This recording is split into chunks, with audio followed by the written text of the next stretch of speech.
So we met a couple years ago. Surprisingly or not, we got along. We had like an interesting rapport. And so we decided to do a book together. Right. And what I do when I write a book, whether it's about power, seduction, or war, I take the most powerful people in their field and I kind of break them down. I figure out what is the essence of them, what's the core of their success. I call it their power center of gravity. Right. So I decided I would do that with you. And so after a couple of months of following you around, I decided that the secret to your success, your power center of gravity, is your fearlessness.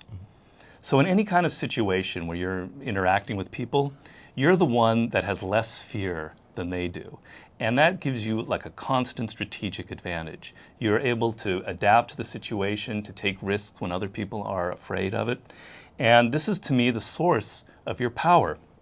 And so this is the subject of our book, The 50th Law, the power that anybody can have in life if they assume this fearless approach.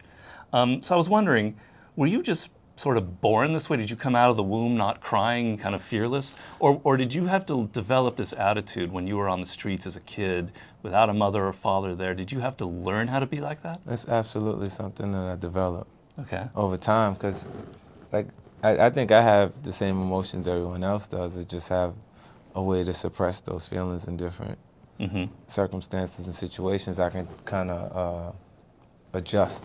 Can you remember a moment when you were afraid when you were a kid on the streets, or you were hustling or anything? Or a lot of moments when I'm afraid. I think it's necessary for you to have fear to be conscious of people. What do you mean by that? A slight bit of actual fear is necessary for you to be aware, like a paranoia. There's like after it heightens your awareness. Right. You know, so a lot of times when people, when I interact with people in different spaces, it's so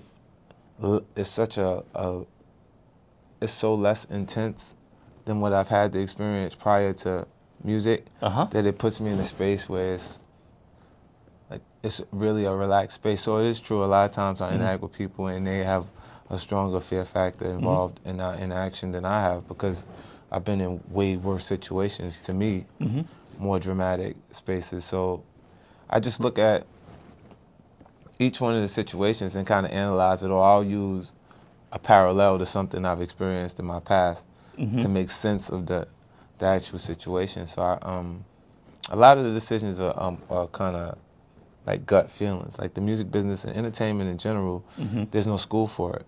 Right. You know, so you got to kind of instinctively make the right decisions and be spontaneous and not be afraid to actually be yourself in different ways. Like I've interacted with artists that have great talents in different spaces. They're amazing. They can do things that I can't actually do, but they can't beat me at being me.